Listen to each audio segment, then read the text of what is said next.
DRG Kids। कहानी गोवर्धन पर्वत की। ये कहानी है बाल कृष्ण और भगवान इंद्र की। एक दिन वृंदावन पर पानी का अकाल पड़ जाता है। नदियाँ सूख जाती हैं। बारिश होगी इसलिए गांव के लोग देवता इंद्र को प्रसन्न करने के लिए सारे वृंदावन वासी इकट्ठा हो जाते हैं और पूजा की तैयारी शुरू हो जाती है। यज्ञ किया जाता है। सारे गांव वाले यज्ञ करके इंद्र भगवान से प्रार्थना करते हैं। ये सब कुछ कृष्ण देखते हैं और जाकर अपने बाबा से कहते हैं, बाबा, ये गांव वाले यज्ञ क्यों कर रहे हैं? यज्ञ करने से क्या बरसात हो जाएगी? यज्ञ करने से भगवान इंद्र प्रसन्न हो जाएंगे और वर्षा कर देंगे, बारिश कर देंगे। फिर हमारी नदियाँ पानी से भर जाएगी, खेत लहराएंगे। ये सब भगवान इंद्र को प्रसन्न करने के लिए कर रहे हैं। बाबा, क्या बरसात के लिए इंद्र को प्रसन्न करना जरूरी है? प्रसन्न करने के लिए हर साल के यज्ञ करने की प्रथा है, इसलिए गांव वाले यज्ञ करते हैं क्योंकि इंद्र हमें बारिश दे।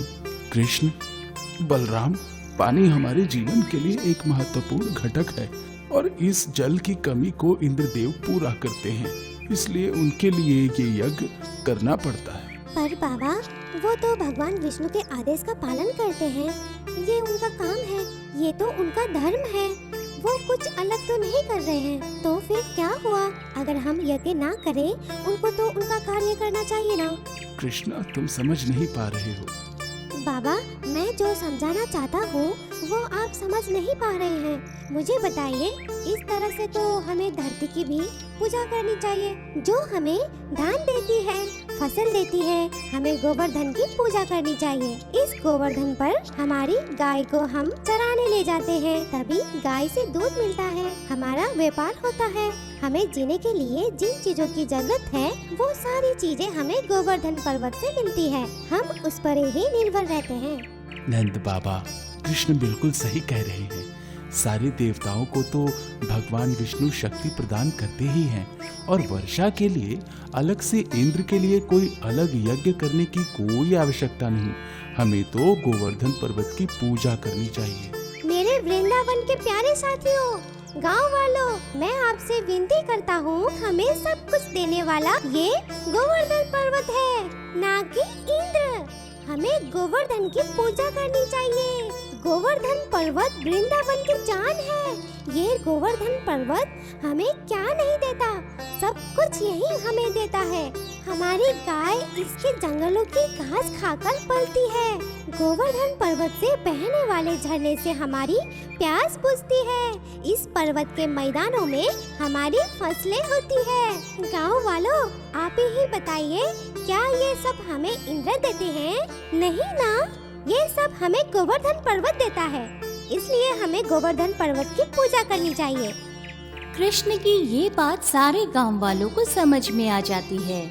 सारे गांव वाले इंद्र भगवान का यज्ञ छोड़कर गोवर्धन पर्वत की पूजा करने चल पड़ते हैं। सारे लोग गोवर्धन की जय जयकार करते हैं। सारे लोग गोवर्धन पर्वत की परिक्रमा करते हैं। गोवर्धन की जय जयकार इंद्र के कानों तक पहुंचती है।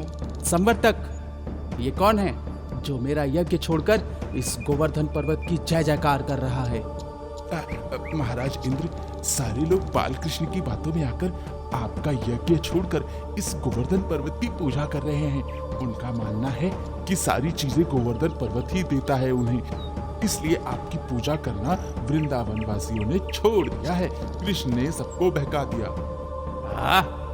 वृंदावन वासियों की इतनी हिम्मत, साक्षात इंद्र का यज्ञ छोड़कर उस पत्थर के बाहर की पूजा कर रहे हैं। ये मैं नहीं होने दूंगा। इंद्र अपने साथियों को आदेश देते हैं, जाकर वृंदावन पर कहर बरसाओ, बादल, अतिवृष्टि जो हो सके करो। वृंदावन वासियों का भागम भाग कर दो। उनको मेरे शरण में आना ही होगा। उन्होंने खुद इंद्रदेव को ललकारा है ना, अब तबाही होकर ही रहेगी। देखते हैं एक बालक कृष्ण कब तक उनकी रक्षा करता है। जाओ। इंद्र के आदेश का पालन करते हुए इंद्र के साथी पूरे वृंदावन पर वर्षा का कहर बरसा देते हैं। जोरों से हवा चलने लगती है, बादल गरजने लगते हैं, सारे लोग भयभीत हो जाते हैं। यहाँ वहाँ भागने लगते हैं। सारी गैया बिखर जाती हैं। सारे पशु पक्षी यहाँ वहाँ दौड़ने लगते हैं। वृंदावन में बाढ़ आ जाती है। पेड़ पौधे गिर जाते हैं। सभी लोग डर कर नंद बाबा के घर पर आते हैं और कृष्ण से कहते हैं, हे कृष्णा, आपकी बात सुनकर हम गोवर्धन पर्वत की पूजा करने गए थे, लेकिन इससे इंद्रदेव और क्रोधित हो चुके हैं। उन्होंने सारे वृंदावन पर कहर बरसा दिया है। हमारे घर टूट चुके हैं। सारी धरती हिल रही है। इंद्रदेव के क्रोध से अब आप ही रास्ता निकालिए, हमें बचाइए। कृष्ण, कुछ भी कीजिए, हमसे बड़ा अपराध हो चुका है। कृष्णा, मेरे साथियों, बिल्कुल चिंता मत करो। अगर मेरी गलती की वजह से आपको भुगतना पड़ रहा है तो मेरी गलती भी मैं सुधार लूंगा। आप चिंता ना करें, मैं कुछ करता हूँ। कृष्ण सारे गांव वालों को लेकर गोवर्धन पर्वत के पास जाते हैं। कृष्णा, बस बहुत हो चुका। अब इसके आगे तो कुछ नहीं करोगे। हम सब मिलकर इंद्रदेव से क्षमा मांग लेंगे। ठीक है बाबा, पर आपको माफी मांगने की जरूरत नहीं है। इसका हल भी मैं खुद निकाल लूंगा। कृष्ण अपनी उंगली को गोवर्धन पर्वत की जमीन पर रखते हैं। उंगली को जमीन पर रखते ही जमीन फट जाती है। फटी हुई जमीन में कृष्ण कूद जाते हैं। सारे लोग भयभीत हो जाते हैं और कहते हैं कि कृष्ण को धरती ने निगल लिया। तभी अचानक कृष्ण अपनी एक उंगली पर गोवर्धन पर्वत को उठा लेते हैं और सारे गांव वालों से कहते हैं, सभी वृंदावन वासियों से विनती करता हूँ कि आप गोवर्धन के नीचे सुरक्षित हो जाएं। यहाँ कोई खतरा नहीं है। कोई बाढ़ आपको छू नहीं पाएगी। कृष्ण के ऐसा कहते ही सारे गांव वाले गोवर्धन पर्वत के नीचे आ जाते हैं और कृष्ण जी का हाथ बटाने के लिए सभी डंडे का सहारा देकर गोवर्धन पर्वत को उठाते हैं। ये क्या, इतना कहर बरसाया, बाढ़ लाई, वर्षा की, बादल बरसे, फिर भी ये सारे लोग सुरक्षित क्यों हैं? इंद्रदेव गोवर्धन पर्वत पर बिजलियां बरसाते हैं ताकि वहां से गांव वाले भाग जाएं। इंद्र 2-3 बार गोवर्धन पर जोर से प्रहार करते हैं। सारे वृंदावन वासी डर जाते हैं कि कहीं गोवर्धन पर्वत गिर न जाए, परंतु कृष्ण पूरी ताकत के साथ में अपनी उंगली पर गोवर्धन पर्वत को उठा लेते हैं। ये क्या, एक साधारण बालक मुझे ललकार रहा है। मेरे इतने प्रहार के बावजूद भी ये पहाड़ जरा भी नहीं हिल रहा।